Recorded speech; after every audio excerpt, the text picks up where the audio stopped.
guys. This is Ryan McArdle. I'm a partner at the Palomar Group, an investment sales firm based out of Augusta, Georgia. Today's guest on the Palomar Perspective is Danny Holland. Danny is the president and chief operating officer at Epic Real Estate Partners. Epic is a real estate investment firm based out of Austin, Texas, that focuses on purchasing grocery-anchored and necessity-based shopping centers across the country. To date, they have bought over $650 million in assets. Prior to starting Epic, Danny was the VP of acquisitions at Weingarten, and then the managing director of acquisitions at Kimco. Danny is a go-to thought leader in the retail real estate business and one of the most well-respected veterans in the industry. Danny, it's always great to see you. Thanks for joining us today. Yep, I wrote that, by the way. That was good thought. First things first, we'll jump into it. How you and the family have been dealing with this shutdown in Austin? We've been self-incarcerated for probably about 7 weeks. All's good, except that I'm climbing the walls. I've got 2 grown daughters, one that's married with a kid and husband, and they moved here from New York and are living with us. And I've got one that lives in Mexico, and she moved back here. So the house has gotten real small, but it's good to have them all here and safe. Oh, I'll bet. Like we were talking about prior to the call, I was going to try to make you feel bad for me with 5 kids at home, but it sounds like you've got just as much of a circus at your house as I do at mine. Yeah, I mean, the good thing is that I've got a home office that has a desk, a set of drums, and a treadmill in it, and depending on my stress level, I rotate. Not to mention the rainforest you got out back. I mean, the backyard's looking phenomenal. Yeah. I don't know if you got the son-in-laws working on that hard or what. But one of these days, I'll even go outside. Well, outside of the family, how being in Austin, how's Austin been dealing with the whole shutdown? Obviously they had to cancel South by Southwest and some other things, big events that were coming there. How has the economy in Austin been since the shutdown? Well, what I heard yesterday is that the Dallas Fed is going to come out with statistics that shows that unemployment in Austin has now reached a little over 10%.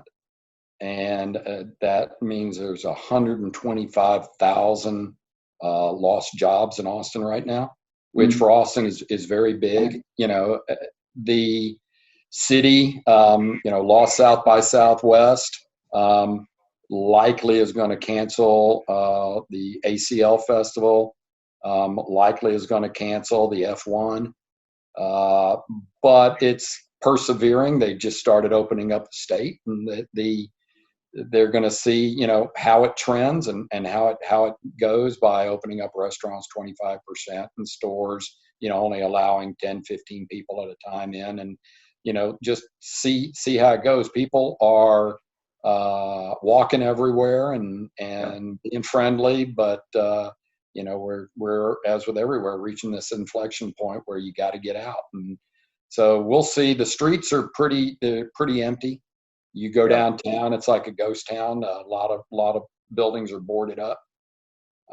But that was 2 weeks ago. We'll see what it looks like next week. Yeah, good.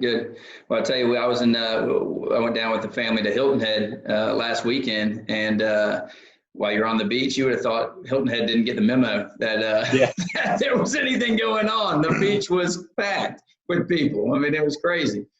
Yeah. You look over and you saw lifeguards and police cops sharing cell phones and stuff and walking together, and you're like, I guess this doesn't affect the beach. Yeah. Well, I mean, look, there's right around the corner from my house, there's a highest point in the city of Boston. It's called Mount Bonnell, and it's kind of a park, and you drive by and it's like 100 cars parked out in front of it. Everybody wants to go upstairs, and it's like, well, hey, you go up to the top of the mountain, you look out, but you're still only 3 feet from the guy next to you, or 2 feet. So who knows? Right. Well, we'll jump right into it and start talking a little bit about the business and what's going on. you opened Epic Real Estate Partners in 2012, correct? Correct. So over the past 8 years or so, you guys have grown substantially, both your portfolio and your employee count. What have you enjoyed most about opening up and running your own business with Epic Real Estate Partners? I think it's taking ownership of my decisions. You think when you're working, and I work for two great companies in Weingarten and Kimco, and you think that when you are out there as the acquisitions guy, or you making recommendations to a company about what to buy, and you're an officer and you're getting stock and whatever, and you have that you have a stake, you have an ownership in it, but you really don't know what an ownership position is until you are the owner. And us being able to make decisions that, a lot of times I thought when those decisions were made against what my recommendations were, that they didn't know what they were doing, or, and then all of a sudden you have other dynamics that come into play. It's not just the real estate itself. It's, the consideration of your equity partners and their mandates, and the consideration of the fact that you've got employees and you're responsible for these people keeping on working. All of that it's a big responsibility, but it's what I really have grown to love. Yeah. What have you seen to be your biggest challenge over those 8 years in running the company? About the last 8 weeks. That was easy. Yeah, that was a layup. Obviously we started our business about 3.5 years ago, or privately, went out on our own, even though we were doing the same thing. And I don't know, you hear it all the time, but I don't know if you can ever prepare for it, in that, you're in the business, like you said, when you're running acquisitions for a public company, you're doing the business all the time, every day, right? You're not running human resources and taking care of insurance and doing all this other stuff. Were you fully prepared for all that stuff? Finding an office space and taking care of HR and all that stuff? Well, I'm first of all, no, I didn't, and that has probably been all the things that were the most fun, or also the biggest challenges. Is managing people is something that you never really bargained for the right way to do it. I am so inappropriate that I had to name myself the HR guy. So that has worked out. But aside from that, managing people and dealing with all that has been quite challenging. It's also good to have great partners, which I do, and we started out as 3 men in a truck, and then we have now 15 employees. So yeah, that's awesome. It's been a nice growth trajectory, but it's been calculated. Right. No, that's awesome. And prior to you starting Epic Real Estate Partners, you had Epic Development, correct? Which Yes. You had opened up kind of right in the middle of the Great Recession, correct? Yes.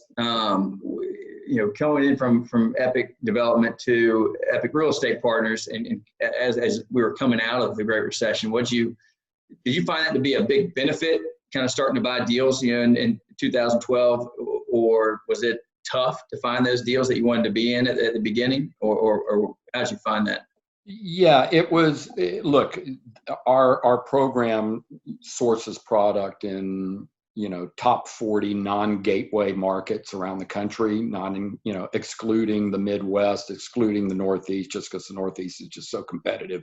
Mm-hmm. And when you start sourcing on a national level, you have a much bigger base of product to pick from, and so it requires a lot of travel.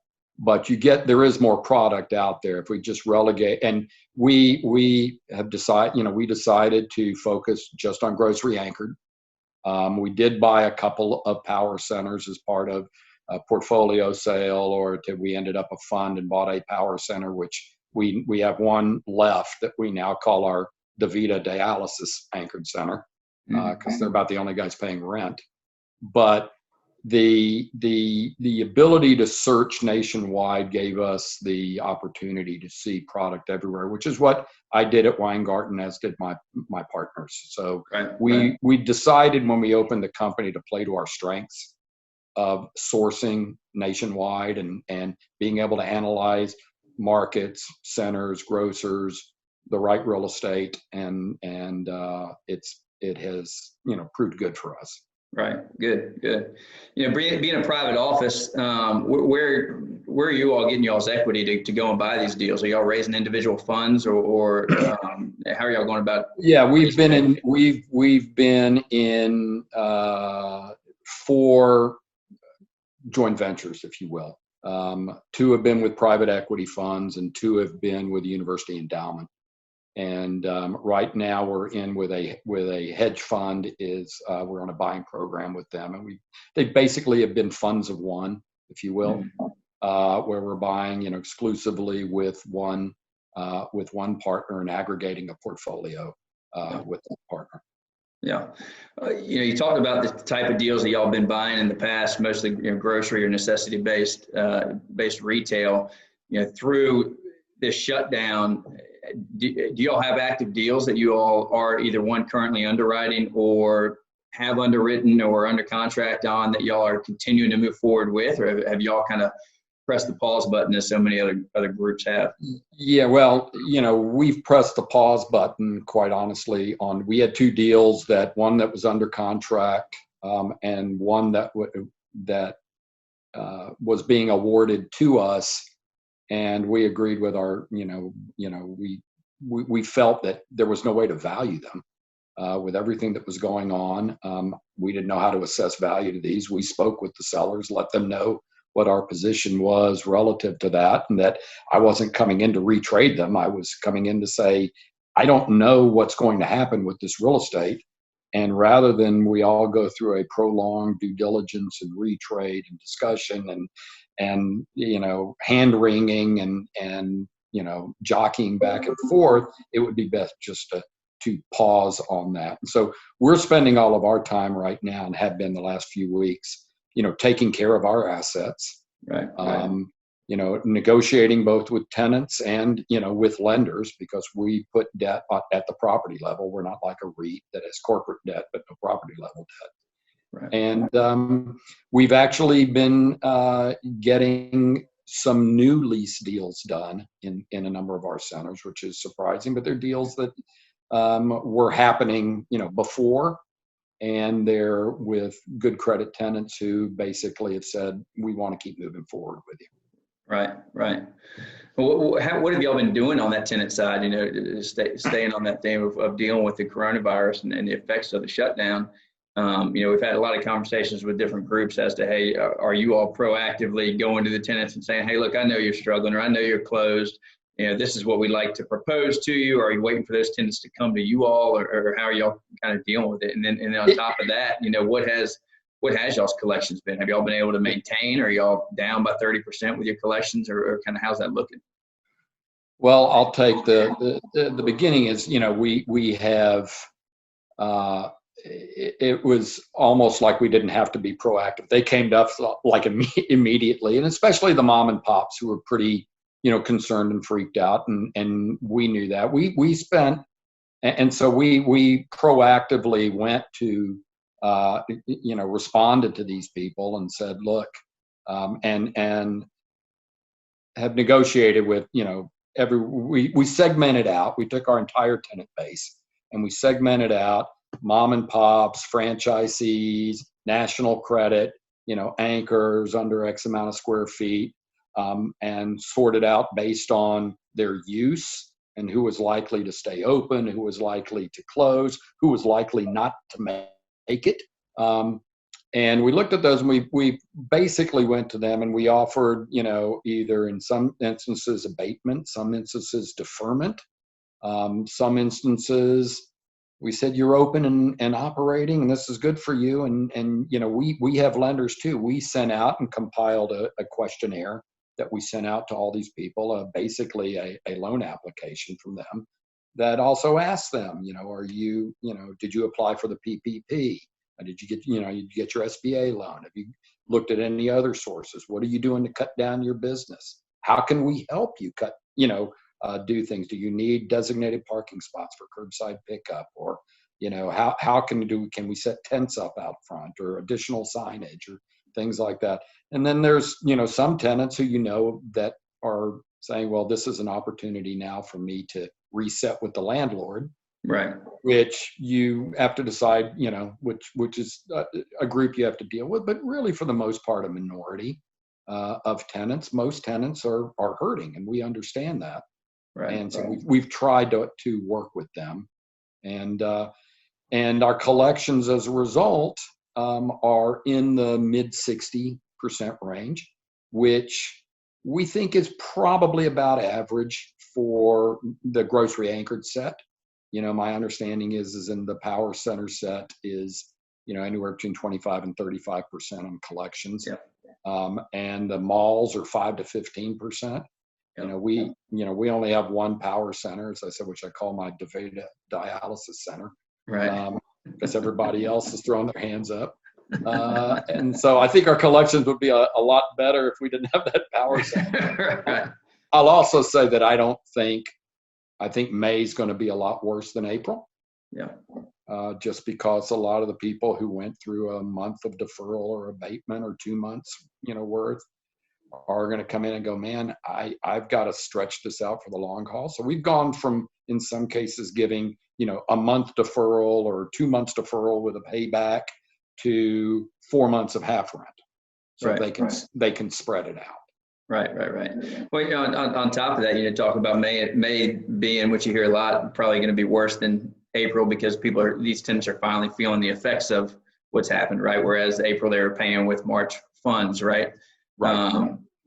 To that point, a lot of these states are starting to go back to work, right? And saying that retailers and restaurants can start opening up in one capacity or another, and whether people are showing up to shop or to eat at those places is maybe another discussion altogether. But when do you think, with May, talking about May potentially being worse than April in rent collections, when do you think we start to stabilize back out, and that those shop, hey, stores are open again, restaurants are open again, and they're starting to refill those coffers with cash from their customers, and able to then in turn start paying full rent again, and life go back to a semi-normal place? You see that happening in the next 2-3 months, or when do you think that kind of starts to happen? Let me pause, go into the other room, get my crystal ball. But, look, I don't really, my belief is that it's not going to be flipping a switch back on. You can, I heard the CEO from Darden said you can close 1,000 restaurants in a day. You cannot open 1,000 restaurants in a day. Right. That's a good point. Yeah. You've got a supply chain. You've got employees. You've got equipment to fix and get going again. You've got to hire back employees, which is a difficult thing right now, because a lot of employees, I know you and I talked about it, are making more hourly wage earners in some cases in the restaurant industry are earning more from unemployment than they are working the regular jobs. And so that has to play out. And then finally, there's consumer confidence. And so I think that if, the numbers on the coronavirus don't trend dramatically up, except for allowing for the fact that there's more testing that's going on, which will inevitably show higher numbers, I'm hoping by midsummer, there's going to be kind of a leveling off, and the consumer confidence will come back. But I see 2020 as pretty much being a year that's lost, that people are going to, going to take into September, into the winter, to hopefully recover from, and start 2021 anew with hopefully a vaccine or a Tamiflu or something like that in place to get everybody back, operating. Right. Well, one of the hot phrases that you hear in the news or reading articles all the time right now, or people's blogs or social media posts all the time, is people talk about the new normal. Oh, this is going to be the new normal. This is going to be the new normal. Are you going to get used to the new normal? And I personally hate the phrase, right? a part of me thinks that, look, yeah, this is a crazy thing that's happening right now. But if I look at my own personal life and what I'm going to say, take next year, for instance, what I'm going to start doing, am I going to stop shaking hands? Am I going to stop taking flights? No. Am I going to stop staying in hotels and going to restaurants? I just can't see the majority of people. I feel like the majority of people have a short memory. And while it's hurting them really bad right now, come January, come next June, potentially, obviously barring we don't have some huge flare up and it starts to come back in earnest. But if it does continue to dissipate out and we don't have a big kickback from it, do people just go back to normal life again, and forget about it? Yeah. I mean, I do think, I agree with you. And I think people do have short memories. And everybody wants it to be back the way it was. I will say this, I definitely believe there's going to be a little bit of a change in things like, in real estate and in the retail industry and things like store sizes and, how much, I think, groups like Kroger, they were experimenting with micro fulfillment within their stores. And I think you might see, while the floor plates might not change, the design of the floor might have, if you have an 80,000 foot, grocer, it might, be a 50,000 square foot grocer with 30,000 square feet of, back office, for lack of a better word, for fulfillment.